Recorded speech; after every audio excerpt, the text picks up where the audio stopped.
Hello and welcome to this Pipeline Industries Guild podcast. For those of you who do not know me, I am Norman Howell. I'm the CEO of the Guild, and I'd like to provide you with a short review of the Guild's activities in 2020 and take a look at what we're planning for the early part of 2021. I'd first like to thank you all for your continued support and membership of the Guild through 2020 in what has undoubtedly been an unprecedented time for us all. The COVID-19 pandemic has certainly had a major impact on the way we work and has created some very difficult trading conditions. It is to the great credit of many of our members that you continued to provide, operate and maintain essential services such as power and water in this difficult environment.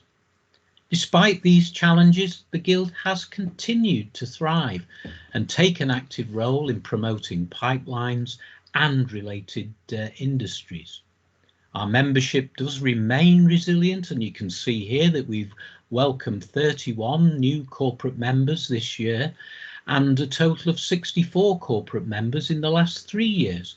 So our overall membership now stands at 119 individual and 170 corporate members. Over 2,500 people have participated in our events this year. The Guild entered the pandemic with a solid financial base with healthy reserves, but our income has been hit by our inability to hold our traditional face-to-face events, and this is likely to result in a need to use some of our reserves to bolster our operating costs in 2021. We had a really strong start to 2020, and you can see here some of the highlights. In February, the Southeast branch held their Lions Lair showcase event, which is jointly hosted with iGEM, and this was very well attended by our members. Morrison Utility Solutions were the winners of the Tommy McNicholas Shield for their virtual trial hole assistance solution. Then in early March, over 250 members and guests congregated in Dublin for a really buoyant Irish branch annual dinner, and I had the great pleasure of presenting two of their branch stalwarts, John Murphy and Michael Sheedy, with honorary life memberships of the Guild for their outstanding contribution to the Irish branch over many years. Shortly afterwards, we were back across the Irish Sea to London for the Guild dinner, and this was a phenomenally successful event with over 650 attendees who had a very enjoyable evening, which was rounded off by John Culshaw, who provided us with half an hour of impressions and laughter. During the evening, past Guild Chair Phil Clisham was awarded an honorary life membership of the Guild for his outstanding contribution to our technical and communication panels. Unfortunately, the pandemic then intervened and we had to quickly adapt our operations, and we responded first by closing our Banbury HQ office to ensure the health and safety of our staff. We had to move to virtual platforms and establish home working for the staff to allow us to continue to communicate and provide benefits to our members. We took the decision to reject the government's furlough scheme as we needed our staff to maintain delivery of membership services. We then modified our events programme to provide new benefits through virtual media platforms. And finally, the Guild Board has recognised that the next 12 months will be particularly tough for our members, their employees and the wider industry economy. It goes without saying that the Guild is determined to provide as much support as possible for our members during these difficult times. So in line with this aim, the board has agreed to freeze subscription rates for 2021. I am particularly proud of the way our HQ staff have managed this difficult transition so successfully. Throughout this year, the Guild has delivered a sector-leading programme of virtual events, and some of them can be seen here. We have a webinar programme which has provided a series of presentations with wide-ranging technical content. We have even held our first virtual AGM, which was perhaps better attended than our normal face-to-face event. Our professional development network remains vibrant, and they are continuing to hold both technical and social events within the regions, and these have been well supported by our corporate members. Our presentation competitions have also been successfully moved to online platforms, helping to extend the skills of our developing professionals. Through our Wellbeing programme, we have engaged a series of guest speakers to address social, welfare and mental health awareness. We've also provided business skills tutorials and held a number of online social events. We recognised early on the added pressures members with children were experiencing in relation to homeschooling, and subsequently provided a series of STEM webinars. These were designed to engage and inform children on safety matters relating to utilities and pipelines and how this infrastructure fits into our society.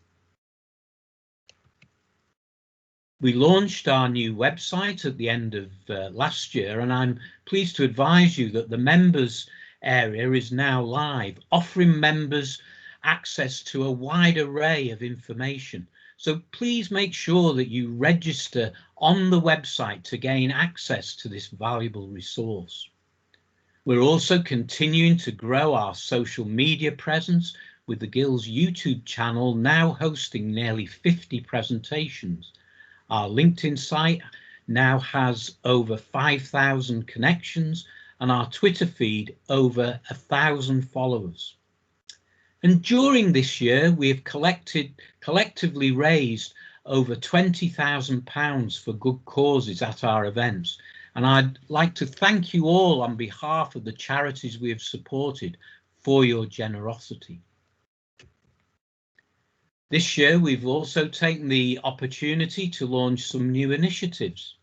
Our Guild 2025 initiative, which was launched at a members' workshop at the end of last year, is progressing well, and we are in the final stages of preparing our Guild 2025 strategy roadmap.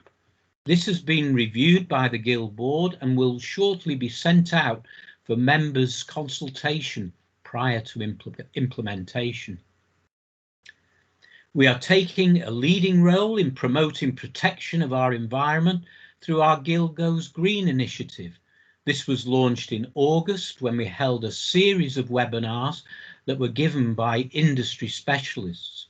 This is being followed up on the 3rd of December when we are holding our first virtual conference entitled Driving Towards Net Zero, which is supported by a lineup of key industry speakers from member companies.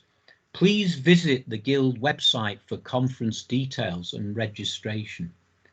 Finally, we've been running our photography competition now for over a year to celebrate the exceptional work our members undertake. This competition is very popular, and you'll have seen through this presentation the monthly winners, which show the high standard of entries that we've received. Looking forward to 2021, despite the current uncertain times, we are continuing to plan an exciting programme of events, and these include the Guild Conference, which is due to take place on Tuesday the 2nd of February, and this will now be held on a virtual platform. Liv Garfield, the CEO of Severn Trent Water, and John Thompson, an Executive Director of Wessex Water, are the keynote speakers. The event will, as usual, feature our national PDN presentation competition, and I would like to take this opportunity to thank our sponsors for their support for this important event, which is focused on our developing professionals. The Guild dinner is due to take place on Tuesday the 9th of March with our guest speaker, the intrepid explorer Sir Randolph Fiennes, and we are continuing to take both bookings and sponsorship for this event. We are, of course, closely monitoring the government advice in relation to large events of this type and liaising closely with the Grosvenor House Hotel to determine if the dinner can go ahead as scheduled or if it will have to be rearranged. An announcement in relation to the scheduling will be made soon. Again, thank you to all our members who have agreed to sponsor this highlight of the Guild year.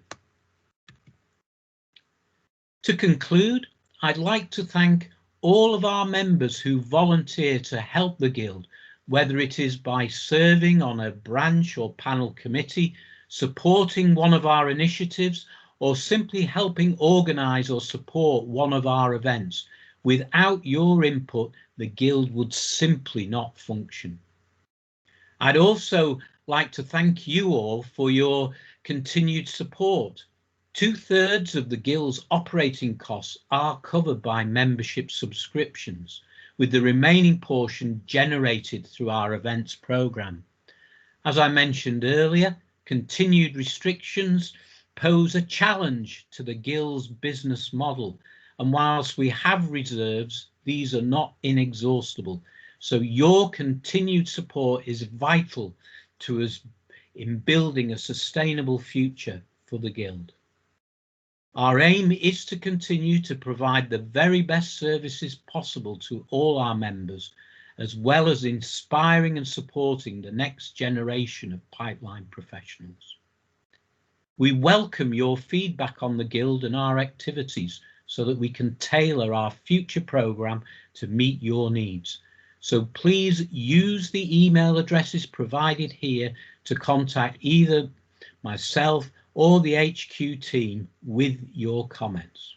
Finally, once again, I'd like to thank you for your ongoing support and taking the time to view this presentation, and I look forward to being able to meet with you all in the near future.